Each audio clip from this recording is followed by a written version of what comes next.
Quand les hommes prient avec un cœur sincère, quand ils demandent des biens conformes au royaume de Dieu, quand une mère prie pour son enfant malade, pourquoi semble-t-il parfois que Dieu n'écoute pas?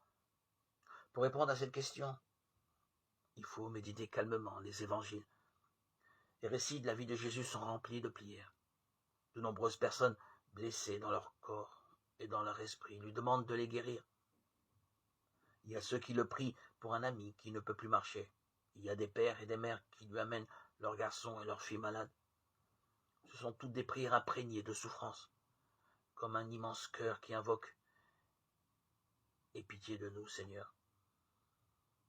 Nous voyons que parfois, la réponse de Jésus est immédiate, alors que dans d'autres cas, elle est différée dans le temps. Dieu semble ne pas répondre.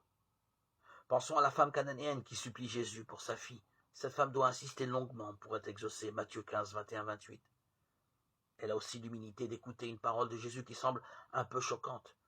Nous ne devons pas jeter le pain aux chiens, aux petits chiens. Et cette femme se soucie peu de l'humiliation.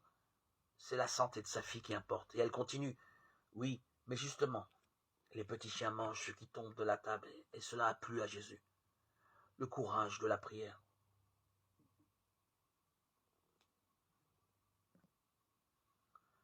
Pensons au paralytique, porté par ses 4 amis.